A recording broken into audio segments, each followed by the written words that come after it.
여러분 안녕하세요. 저는 당진시청에서 근무하고 있는 학예연구사 고대영입니다.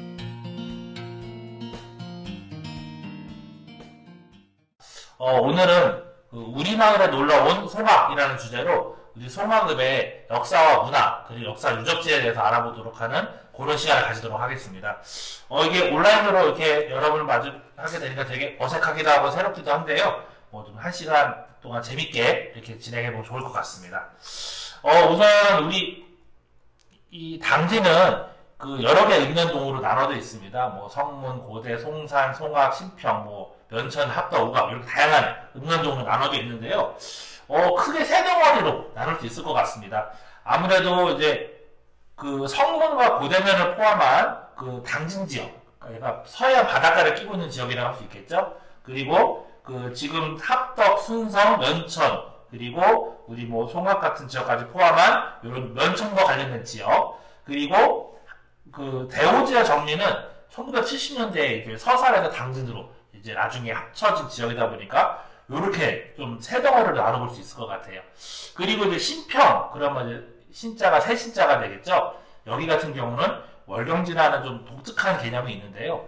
이게 조선시대까지도 이 지형이 이제 오늘날처럼 이제 정확한 경계가 있었던 그런 데가 아닙니다. 어떻게 보면 이제 고을을 중심으로 이렇게 바운더리로 설정이 돼서 운영이 됐었는데, 신평 같은 경우가 이제 거기서 좀 빠져 있었던 것 같아요. 그래서 홍주목, 어떻게 보면 당진현, 면천군보다 높은 홍주목에서 직접 관할을 했던 지역이라서 여기는 또 좀 다른 개념이라 보실 수 있을 것 같습니다.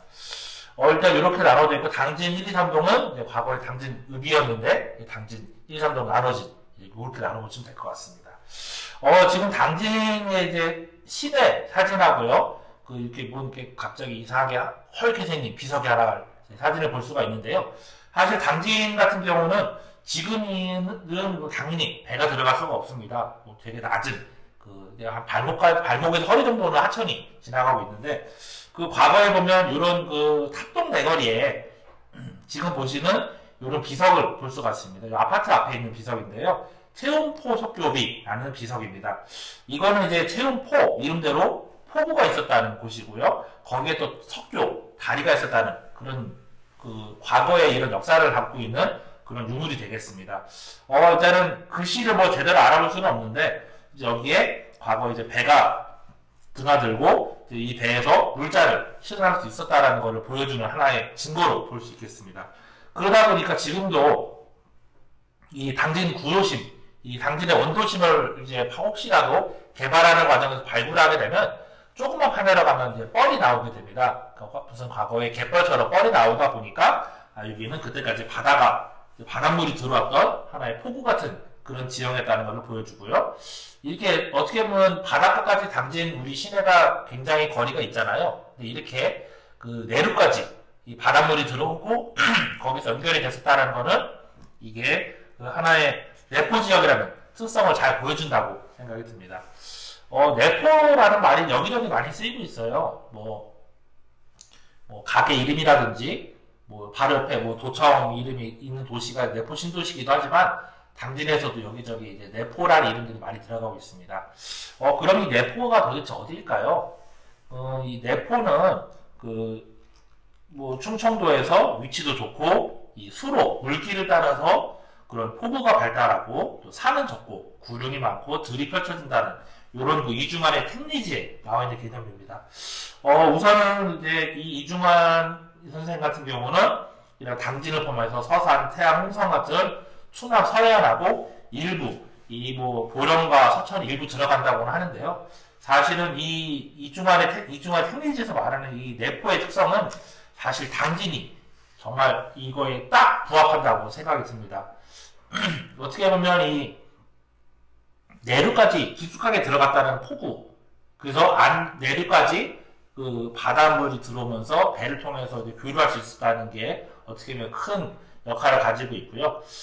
지금 영랑사, 고대, 아까 탑동 내거리에서 조금만 나가면 영랑사라는 절이 있습니다. 그 절의 유래도 그렇고요. 그 다음에 아까 말씀드린 채운포 석교비, 그리고 오도항이라고 하는 예전에 항구가 그 근처에 있는 또 송산에 있는 지명들이 있는데, 거기까지 불과 6, 70년대까지 배가 들어왔다는 걸 봤을 때 어떻게 보면 이런 부분에서 이제 하나의 바다 그리고 내륙 그리고 다시 연결된 육지까지 이어지는 하나의 그런 교통의 그런 뭐 톨게이트라고 해야 될까요? 이제 분기점 같은 역할을 당진했다고 볼 수가 있겠습니다. 그러면 우리 그 오늘 주제 송악이라는 말에서 송악은 도대체 무슨 뜻일까요? 그냥 사실은 바로 인근의 아산에도 송악이 있습니다. 그래서 굉장히 서로 헷갈리게 되는데 송악이라는 이름은 뭐 그냥 간단한 한자다 보니까 소나무가 있는 산이라는 게 좀 악이라니까 뭐 설악산 이런 것처럼 월악산 조금 큰 산을 얘기하는 거겠죠. 그래서 어쨌든 그렇게 소나무가 우창한 큰 산이라는 뜻입니다. 원래는 그 옛날부터 송악읍 혹은 옛날에 송악면 이런 지명이 있었던 건 아닙니다. 원래는 면천이라는 지역 안에 들어있었는데 거기서 기지실 중심으로 여러 지역들이 뭐 중흥면 여기가 중흥이죠. 우리 복지관이 중흥리에 있는데 중흥면, 송산면 그리고 옛날에 정계면이라는 곳이 있었대요.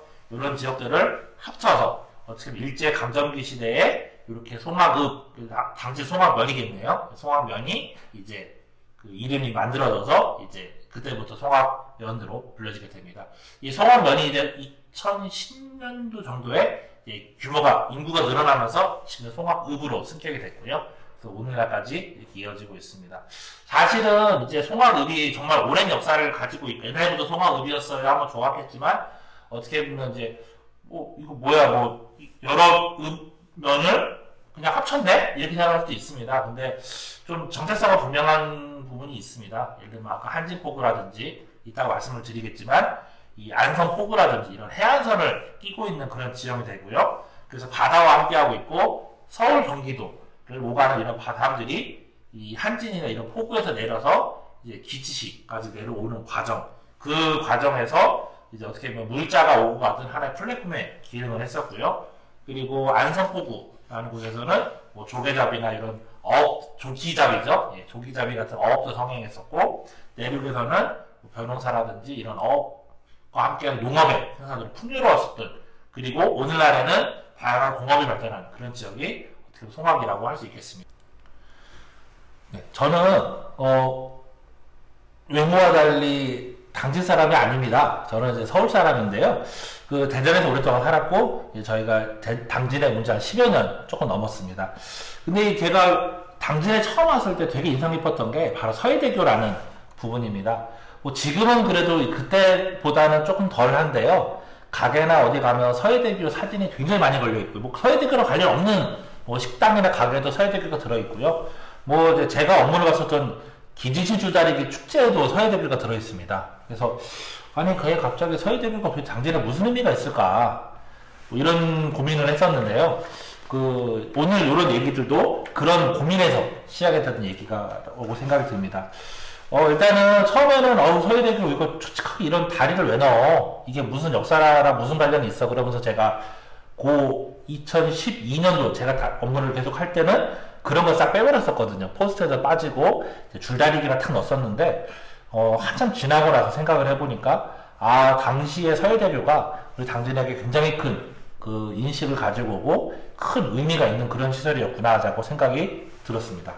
어떻게 보면 그동안 당진은 굉장히 교통이 좀 불편했었어요. 그래서 서울을 올라가려면 뭐 신래원을 통해서 가든지 아산을 통해서 가든지 뭐 이렇게 여러 가지 좀 쉽지 않은 교통이었는데 또 그 전에 얘기를 들어보니까 정말 그 배 타고 부담 없이 인천과 뭐 그전에는 또 서울까지 바로 배 타고 다녔다고 할 정도로 그런 해상교통이 되게 활발했었던 그런 지역이었는데 이 서해대교가 생기면서 다시 과거에 그런 원활했었던 교통을 좀 이렇게 활력을 줬다고 해야 될까요? 활성화 시켜줬던 그런 역할을 했던 것이 서해대교라고 했기 때문에 당시에 당진분들이 이 서해대교에 대해서 굉장히 큰 이제 생각을 가지고 있었던 것 같아요. 우리나라 같은 경우는 예로부터 이제 육상보다는 해로를 통한 운송이 되게 활발하게 운영이 됐었습니다. 아무래도 우리나라는 뭐 산이 워낙 많고요. 그 다음에 그런 산이 산맥으로 꾸불꾸불 온 이제 한반도를 다 둘러싸고 있습니다. 그리고 이제 강은 이제 대체로 동에서 서로 흐르게 되고요. 그러면서 이제 좀 지형상 이제 육로로 다니기 굉장히 불편한 그런 구조입니다. 특히 뭐 도로 같은 거 놓기도 어렵고 그러다 보니까 그 배로 많이 다니게 되는데요. 그래서 이제 주로 미곡, 쌀 같은 그런 곡식들이 부피가 크니까요. 이런 부피들은 이제 배를 타고서 이제 서울까지 나르게 되고요. 뭐 일부 작은 집들은 그냥 지고 나르기도 하지만 아무래도 이제 배를 타고 나르는 게 훨씬 효율적이고 합리적이었다고 보입니다. 더군다나 우리나라 서해안은 조수간만의 차가 되게 심합니다. 밀물과 썰물이 많이 움직이다 보니까 그 흐름을 잘 따르면 더 쉽게 움직일 수가 있어요. 그래서 그런 것들을 활용해서 과거에는 배를 타고 많은 물자들을 날랐습니다. 지금 제가 사진에 보시면 아래쪽에 이제 우리나라 지도가 이제 조선시대 지도가 있는데요. 거기에서는 이제 그 마치 개구리가 이제 점프하듯이 그 바닷가를 퐁당퐁당 이제 점프를 하면서 이 나주를 거쳐서 당진을 거쳐서 이 서울까지 가는 그런 이제 길을 보여주고 있습니다.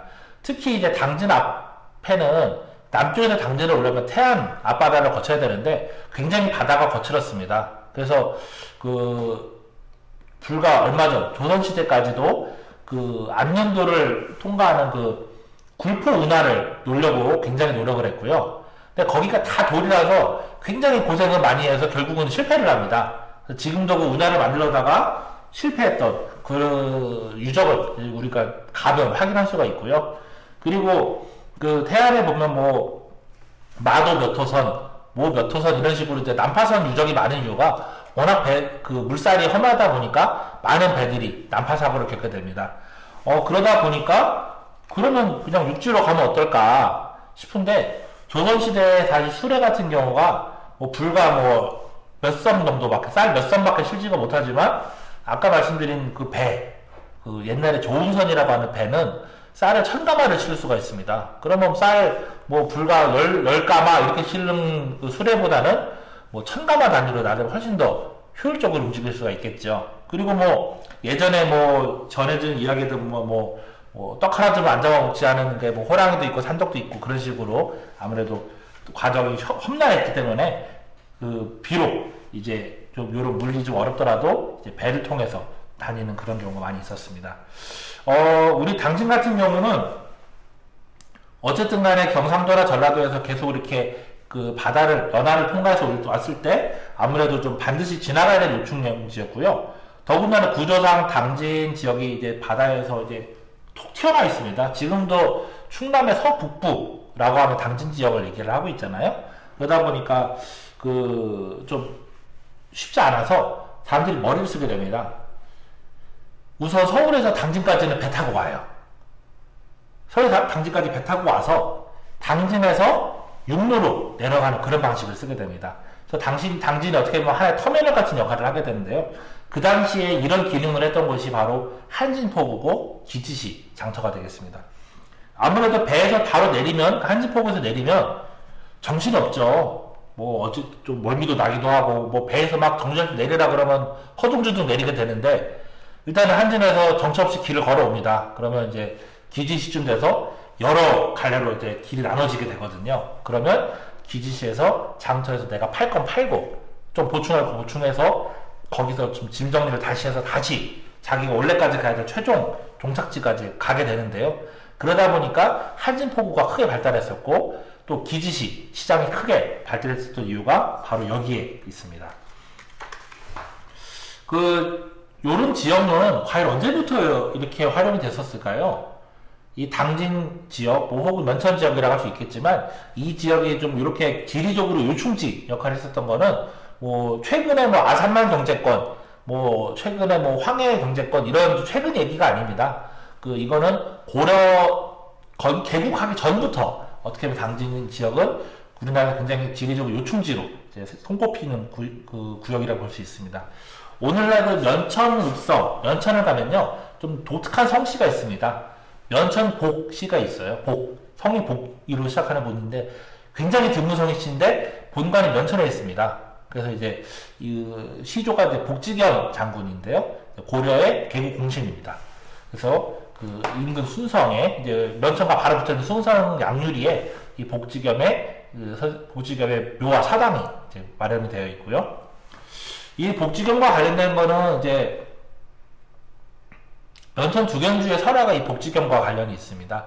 그래서 이제 면천 두견주 설화가 이제 복지겸이 나이가 많이 먹어서 이 당진, 면천에 내려와서 요양하라고 했는데, 이제 그래서 몸이 안 좋으니까 딸 영랑이 이제 기도를 했더니 진달래에다가 진달래로 술을 빚어서 이렇게 하고, 그 다음에 은행나무를 씌우면서 기도를 하면 낫는다더라고 해서 진달래로 만든 술을 담그고 은행나무를 심었더니 병이 나았다 하는데요. 그래서 나온 게 오늘날 국가무형문화재 지정된 면천 두견주, 그리고 또 천연기념물로 지정된 면천 은행나무가 이때부터 유래됐다고 전해지는 얘기가, 우리가 이 복지겸과 관련된 얘기를 볼 수 있는 그런 하나의 유적, 증거, 이렇게 볼 수 있게 있습니다. 박수리 같은 경우는 이제 복지겸 장군같이 이제 뭔가 이런 유적이나 유산을 남겨놓고 가진 않았어요. 근데 우리가 예전에 드라마를 연다면 굉장히 인상 깊게 나오긴 하는데, 이 최근에 이제 아까 몽산이라고 해야 될까요? 이 면천읍성과 몽산 사이에 이 설단이라는 하나의 또 작은 기념물 같은 걸 만들게 되고요. 이 박수리 같은 경우는 의정부에 묘가 있습니다. 이 박수리 같은 경우는 어떻게 보면 복지겸보다 조금 더 승진을 더 많이 했고 더 유력한 자리에 올라갔던 사람인데요. 바로 태조 왕건이 이제 죽고 나서 다음에 이제 혜종, 이 왕이 될 때 이 왕의 후견인으로 역할했던 사람이 바로 이 박수리라고 볼 수 있습니다. 지금 재밌는 거는 아까 혜종이 출신인데요. 왕건은 아마 아시겠지만 여러 가문과 여러 지역의 귀족들과 결혼을 통해서 동맹을 맺고, 그래서 정말 수많은 자식을 낳아서 나중에 정말 이 왕위 계승 관련해서 굉장히 많은 좀 문제의 씨앗을 다시 만듭니다. 근데 이 나주 출신의 장왕 같은 경우는 그렇게 좀 이게 지지 세력이 약했다고 하고요. 그리고 어떻게 보면 좀 다른 세력보다 좀 유력하지 않았지만, 왜 여기에 여기에서 출신의 이 혜종을 왜 왕으로, 다음 왕으로 선택을 했을까요? 아무래도 그러면서 또 박수리를 왜 또 후견으로 잡았을까요? 이런 이유는 아무래도 그런 지리적인 영향이 있지 않을까 생각이 드는데요. 지금의 나주라고 볼 수도 있지만, 어떻게 보면 지금의 전라남도를 보시면 될 것 같아요. 전라도의 라가 이제 나주의 나자입니다. 그리고 이제 당진 면천 지역을 또 보시면, 과거의 신라 땅에서 어떻게 보면 이제 배가 움직이고 할 때 톡 튀어나온 데가 두 군데가 있습니다. 하나가 나주 부분이고요. 하나가 우리 당진을 포함한 태안반도입니다. 그래서 어떻게 보면 그렇게 교통의 요충지를 자기가 선점을 하게 되고요. 더군다나 이 나주, 그 당시에 이제 금성이라고 불렀던 이 나주 지역은 이 왕건이 어떻게 보면 처음부터 배를 통해서 먼저 점령을 했던 곳이다 보니까 더 인연이 더 많았다고 생각이 듭니다. 그래서 이런 교통의 요충지를 확보를 해서 어떻게 보면 좀 유력한 자리까지 갔던 게, 어떻게 보면 이런 당진을 배경으로 뒀기 때문에 이런 일이 있었지 않았을까라고 생각이 듭니다. 그리고 또 요 얘기를 빼먹었네요. 나주 오식으로 누군지 잘 모르실 텐데요. 왕건이 길을 가다가 본인이 떠먹으면 되는데 꼭 그때 그런 걸 하더라고요. 이제 우물에 가서 물 한 잔만 주시오 했더니 갑자기 바가지에다가 이렇게 버드나무 잎을 띄워줬대요. 그랬더니 얘는 뭐냐 그랬더니 이제 그냥 먹으면 이제 우리 살인다 그러잖아요. 콜록콜록 하는 것처럼. 근데 이제 후 부르면서 먹으면 괜찮다네요 해가지고 이 사람 괜찮네, 그래서 얘랑 결혼했다. 그 얘기를 아마 들어보셨을 겁니다. 그 사람이 나주 옷이라고 얘기를 하고 있어서 좀 참고삼아 말씀드렸습니다. 다음에는 이제 한시를 보실 텐데요. 모근 이색이라는 굉장히 유명한 이제 고려시대의 명신이 있습니다. 이 모근 이색의 시 제목이 면주의 미선이 당도한다 라는 얘기가 있습니다. 면주가 이제 지금의 면천이고요. 면천은 어떻게 보면 당진이라고 보셔도 될 것 같아요. 그래서 이 면천에서 그러니까 당진에서 출발한 미선, 곡식을 실은 화물선에 도착을 했다라는, 개성에 도착을 했다는 얘기입니다. 그래서 시는 이렇게 임의를 해석을 했으니까 이렇게 내포에서 출발할 때는 쭉 나갔는데, 이 개경 근처 서강까지 가서는 딱 닷을 내리고서 딱 자리를 잡았다. 그래서 배를 끌고서 겨울에 지금 얘기니까 얼음이 깨졌다 나오고 이렇게 춥고 나오니까 생계를 위해서 이걸 날랐겠죠. 이런 분들은 아무도 고생을 했다, 평생 고생하고 있구나 그러는데, 녹봉을 먹는 나는 부끄럽다. 왜냐? 이렇게 고생해서 갖고 온 당진, 면천에서 갖고 온 곡식에서 나온 쌀이 자기의 공급이거든요. 그래서 너 내복을 갖고 오느라 너무 고생 많이 했네 라는 얘기를 쓴 겁니다. 이 얘기가 뭐 단순하게 뭐 나 오늘 보급날이구나 라고 좋은 것도 있지만 어떻게 보면 당시에 고려시대에 이 고려시대도 그렇고 나중에 조선시대도 마찬가지입니다. 이렇게 국경지역 뭐 평안도 함경도는 북쪽에 오랑캐들이 쳐들어올 때 막는 그 군량으로 쓰였고요. 경상도와 전라도는 뭐 일부는 또 올라가긴 했지만 외부의 침입이나 불량으로 또 거기서 썼기 때문에 사실상 충청도의 곡식이 어떻게 보면 조정의 기본적인 운영을 할 수 있었던 그런 기반이 되었기 때문에 이런 얘기가 나왔던 걸로 보입니다. 그래서 이제 이 당진과 아산, 뭐 요 예산 이런 지역의 쌀들이 어떻게 보면 이제 임진왜란 때도 조선이 봤을 때 굉장히 중요한 역할을 했고요. 그 이후에도 또 이런 쌀 관련해서 굉장히 이 역할이 중요한 부분이 있습니다. 그러다 보니까 뭐 합덕이나 이런 데 보면 이렇게 뭐 장국수한테 뭐 합덕제 땅을 줄고 막 이런 얘기들 나오는 게 여기가 좀 이렇게 좀 소위 말해서 핫한 곳이다 보니까 그랬던 걸로 보입니다. 그리고 이제 아무래도 또 하나는 조정으로 쌀을 갖다 놓기가 쉬웠겠죠. 아까 말씀드린 그 태안반도의 그 안흥량 같은 곳을 넘어갈 필요가 없으니까 여기서 가면 그렇게 험한 길을 굳이 안 가도 되니까 좀 안정적으로 쌀을 공급받을 수 있지 않았을까 이런 것도 생각을 할 수가 있을 것 같습니다. 자, 그럼 또 교통 얘기를 해볼 텐데요. 아까 말씀드렸지만 그 내포에서는 이 해상교통 배를 타고서 경기도 서울까지 배를 타고서 왔다 갔다 했던 부분이 굉장히 많이 발전하다 보니까 사람도 다니고 아까 같이 쌀도 다니고 물자도 다니고 이런 활발한 운송이 있었습니다. 뭐 일단은 그거에 대해서 하나의 증거를 든다면 일제시대에 그 여러분 아시겠지만 그 독립만세운동들을 이 전국에서 일어나게 됩니다. 처음에 시작은 서울에서 했고요. 그 다음에 이거를 보고서 각 지방으로 전파를 해서 여러 지역에서 그 독립만세운동이 일어나게 됩니다. 그 면천에 있는 초등학교, 면천보통학교에서는 3월 10일 날 불과 3.1운동이 일어난 지 열흘 만에 독립만세운동이 일어났고요. 굉장히 빨리 일어난 겁니다. 그리고 대구지 천혜장터에서 있었던 4월 4일날 4.4 독립만세운동도 뭐 한 달 정도밖에 일어나지 않았으니까 또 역시나 빨리 일어난 건데요. 이렇게 독립만세운동이 빨리 일어날 수 있었던 거는 아무래도 교통이 빨랐기 때문이 아닌가라고 생각이 듭니다. 뭐 지금 제가 사진에 올려놓은 이 남사각 선상의 램프라고 하는데요. 지금 이거는 뭐야라고 하실 수 있지만 맨 윗부분에 금속 부분 위에 유리로 이제 카바가 있는데 그 카바가 지금 깨져서 그래요. 그러면 카바가 깨졌기 때문인데 지금 보시면 이 램프가 왜 독립기념관에 이렇게 소장이 되어 있냐면 이 램프 안에 독립선언서를 가지고 왔어요. 3월 1일에 독립 그 만세운동을 일어나고 나니까 이게 일제에서도 당연히 알겠죠. 각 지방으로 이게 퍼질 거다. 그러니까 소위 말해서 배나 이런 데서 검문 검사를 되게 강화를 합니다. 근데 아니 나 서울 백화점도 램프 하나 샀다. 우리 집에 켜놓을 거예요. 라고 해서 갖고 갈 때는 당당하죠. 근데 딱 열어보니까 독립선언서 내용이 있는 거죠. 그래서 이걸 가지고 여러 개 복사를 해서 독립만세운동대에 썼다고 얘기를 전해지고 있습니다. 이렇게 그 어쨌든 백길로 다니다 보니까 제가 들었을 때는 하루면 서울까지 가고요. 하루면 서울에서 내려올 수 있는 그러니까 밀물을 타고 올라갔다가 밀물 타고 내려오는 거예요. 아니다. 밀물 타고 그 서울에서 나오고요. 썰물 타고 서울로 들어가는 겁니다. 뭐 이런 식으로 이제 밀물과 썰물을 잘 활용해서 이렇게 할 수 있었던 부분이 좀 이채로웠습니다. 그리고 이런 것들이 이제 배를 타고 다녔던 불과 얼마 전까지도 계속 이어지고 있어요. 그래서 지금 그 아까 말씀드린 송산 옆에 홍산 안에 있는 오도항이라는 곳에서 이제 배가 명동호라는 배가 계속 70년대까지 서울로 그 경기도로 왕래를 했고요. 그 옛날에는 아마 광복되고 얼마 뒤까지도 서울로 배가 다녔을 텐데 그 지금 남북이 분단이 되면서부터는 그 강화도 위로 배가 다니기 쉽지 않잖아요. 그러다 보니까 그 이후로는 인천으로 다녔던 것 같아요. 그리고 재밌었던 게 지금도 제인천 충남도민회, 제인천 당진 시민회가 굉장히 큽니다.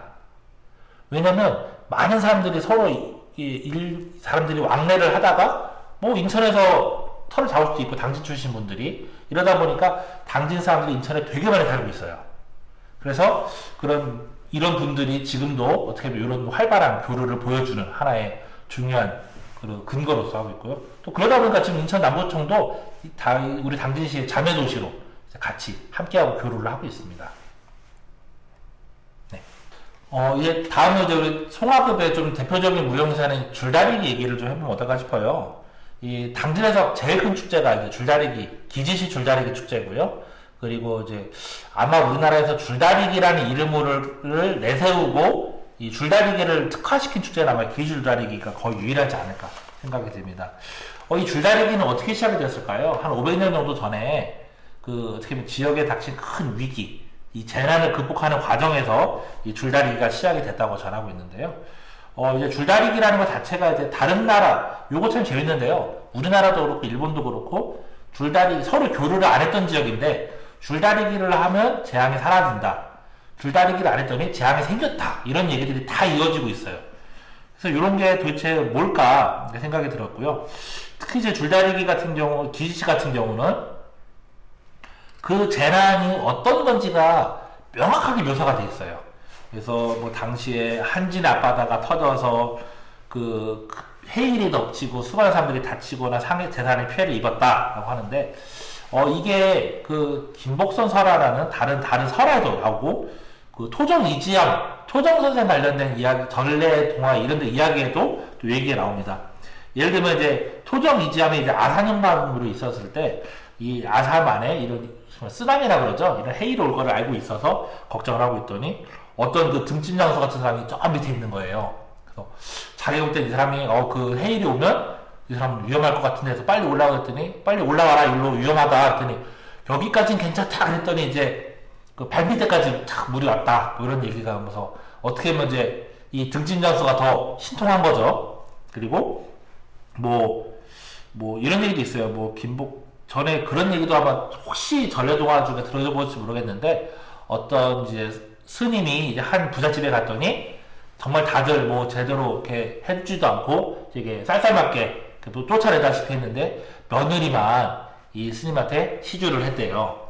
그랬더니 이 스님이 이제 이 며느리한테 몇 월 며칠 날 산 위로 뒤돌아오지 말고 도망가라 그랬더니 이제 또 스님이 그러는데 그냥 도망가라고 그랬대요. 근데 아무도 도망 안 가죠. 그래서 이 며느리만 또 그 얘기를 했으니 그날 그 시간에 딱 산에 올라가서 뒤를 봤더니 자기가 있던 동네가 다 물바다가 되어 있더라. 이런 얘기도 있던 게 다 이제 이런 하나의 재난에 관련된 이야기들이라고 볼 수가 있습니다.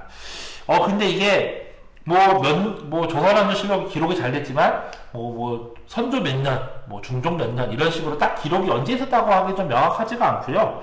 근데 이제 16, 17세기 때 이 전 세계적으로 기후의 위기가 왔었다, 기후의 변화 시기가 왔었다라는 거는 많은 학자들이 다들 이제 얘기를 하고 있습니다. 아무래도 그런 부분이 있었을 수 있는데요. 아무래도 이런 기후가 이제 바뀌면서 이제 그 당시에 여러 가지 자연 재해들이 많이 일어나고 있었던 시기랑 결부가 되지 않았을까라고 생각이 들고 있고요. 좀 재밌는 거는 이제 요런 시기가 굉장히 사회적으로도 어수선했고요. 세계사적으로도 굉장히 많은 사건들이 일어납니다. 영국 혁명, 미국 독립전쟁, 프랑스 혁명, 옆에 조선옆에 명나라 같은 경우도 이자성의 난이라고 큰 반란이 일어나서 명나라가 결국 이래서 망합니다. 청나라 때문에 망한 것도 있지만 이자성의 난 때문에 명나라가 사실상 거의 멸망을 하고 그 다음에 이제 여진족이 내려서 청나라를 세운 건데요. 이런 식으로 왕조가 교체되거나 혁명이 일어나거나 독립전쟁이라는 것도 사실 반란이 나서 독립을 하는 거잖아요. 결국은 이런 많은 일이 일어났지만 이 재밌는 거는 우리 아시아, 특히 일본하고 우리나라 같은 경우는 그 시기에 줄다리기가 다시 생겨납니다. 여러 지역 마을에서 길면 500년, 짧으면 300년 정도 되면서 줄다리기들이 다 이런 시기에 나타나게 되고요. 그래서 줄다리기를 하면 재앙이 사라진다. 줄다리기를 안 했더니 재앙이 생겨났다. 이런 얘기들이 일어나고 있는데요. 조금 과할 수도 있지만 어떻게 보면 우리 동아시아 쪽에서는 이 줄다리기를 통해서 이런 자연의 재해 또 우리에게 닥쳐진 역경을 어떻게 보면 줄다리기를 통해서 극복을 했고 다시 말하면 공동체의 화합, 협력. 줄다리기라는 게 서로 힘을 겨루는 거지만 같은 편끼리는 힘을 합쳐야 되잖아요. 그러면서 서로 운명 공동체가 돼서 함께 이런 위기를 겪어나가지 않았나라고 생각이 듭니다. 그래서 이렇게 줄다리기가 이런 마치 이건 이제 사진은 일본의 이 쓰나미 사진인데 이런 줄다리기가 이런 재해를 이겨내면서 하나의 지역의 축제로 자리 잡게 되고요. 특히 이제 기지시 장터가 활성화된 이후부터는 이게 하나의 어떻게 보면 이제 축제의 원형 같은 형태로 이제 발전하게 됩니다. 그래서 시장 상인들이 이 줄다리기에 많은 돈을 내서 시장 흥행으로도 쓰고요. 지금 보시면 1970년대, 80년대 사진인데 그냥 지금 축제하는 거랑 뭐 조금 복상이 좀 이채롭지만 같습니다. 그래서 이런 오늘날 축제에 어떻게 보면 약간 원형 같은 그런 느낌을 볼 수 있고 이런 줄다리기가 또 이런 힘을 가지고 있어서 오늘날까지도 이어지고 있지 않나 생각이 듭니다. 또 지금 당진에서도 주민자치 사업 같은 걸 되게 활성화되고 활발하고 있는데요. 이런 부분들이 어찌 보면 이런 줄다리기랑도 이어져 올 수 있어요. 이런 어려운 시점에 공동체의 화합과 협력을 통해서 새로운 방법을 찾아내고 이를 극복해 나가는 과정이 주민자치랑 마찬가지 과정이거든요. 그래서 이런 부분에서도 좀 근거를 또 기원을 찾을 수 있지 않을까 생각이 듭니다. 그 다음에 이제 내포 얘기를 또 마저 하면서 얘기를 마무리하면 좋을 것 같은데요. 이제 아무래도 이제 내륙수원 얘기가 있는데 그러면 우리는 외부랑 교류를 안 했나요? 아니, 당진의 당자는 당나라 당자잖아요. 그러면 있죠. 그래서 물론 이제 당진이긴 하지만 교동이시 가옥이라는 또 유적이 있습니다. 여기는 이제 송악은 아니고요. 이제 다른 지역의 성문인데요. 이 교동이시 가옥이 이제 지금은 그냥 좀 오래된 기와집이구나라고 보이지만 이 교동이시 집안도 대단한 집안입니다. 원래 교동은 이제 강화도에 있는 교동 얘기를 하는 거고요. 이 교동인시가 지금도 당진에 인시가 되게 많아요. 인시도 되게 좀 드문 성이거든요. 아까 복시만큼 드문 성인데 당진에 굉장히 많이 살고 계세요. 그래서 이 인시를 가지신 분이 중국을 통해서 이제 무역상을 하셔서 굉장히 많은 돈을 벌었는데요. 교동인시 가옥 지금은 좀 작지만 그전에 정말 의리의리하게 지고 사셨대요. 이거를 중국에서 수입한 나무를 가지고 나무 기둥 하나 빼고 다 수입해서 졌다고 할 정도니까 중국과 당진과의 이런 교류를 상징해주는 좋은 자료가 되겠죠. 그리고 기지시 장터 역시 이런 거 마찬가지로 보여주고 있고요. 나중에 이런 한진포구도 역시 마찬가지입니다. 사실은 지금 이 방조제라고 하는 게 물론 이제 삽교방조제, 이런 성문방조제, 대호방조제 이런 여러 방조제가 있지만 이게 이 방조제를 통해서 농업 용수도 공급이 안정적으로 되고 사실은 아까 같이 이 바닷물이 내로까지 들어오다 보니까 농사 짓다 보면 바닷물이 들어오면 농사를 망치잖아요. 그런 게 빈번히 있었습니다. 그런 일은 막았지만 한편으로는 우리 당진이 바다로 나가는 길을 막았다는 부분에서는 좀 좋지 않은 영향을 미쳤기 때문에 좀 여러 가지 부분을 볼 수가 있습니다. 하지만 오늘날에 이 서해대교가 다시 생기면서 당진이 과거의 위치를 다시 되찾게 되었는데요. 지금 보시면 갑자기 다리 위에서 줄다리기 하고 있는데 이 당시에 2000년도인가 2001년도인가 서해대교 개통식을 할 때 다리 위에서 평택이랑 당진 사람들이 줄다리기를 했대요. 이런 식으로 이제 서해대교가 당진에 큰 역할을 가지고 있고 지금도 이 당진에서 좀 역할을 가지고 있지 않나 생각이 들었습니다. 그래서 지금 요 당진 지도를 보시면 서해안을 통해서 그리고 대전 당진 고속도로를 통해서 좀 교통의 결절지 역할을 하고 있죠. 그래서 이런 것들이 굉장히 오늘날에만 있었던 것이 아니라 또 이 과거부터 활발한 해상 교통을 통해서 당진이 이렇게 발전해온 하나의 역사가 다시 되풀이되고 있는 거고요. 여기에서 우리 송악 같은 경우도 당진아시도 송악에 있고요. 또 송악아시는 당연히 송악에 있습니다. 그런 식으로 교통의 중심지에 있었고 또 그런 부분에서 또 기지줄다리기라든지 한진포구라든지 이런 지역의 여러 가지 역사 유적과 함께 이제 이런 송악의 우리 지역이 어떤 곳인지를 한번 알아보는 시간을 좀 가져봤는데요. 어떠셨는지요? 이렇게 좀 우리 지역에 대해서 한번 알아봤는데 그러면 실제로 우리 지역에 어떤 유적들이 있는지 또 그런 이야기에 대해서는 바로 다음 시간에 알아보도록 하겠습니다. 감사합니다.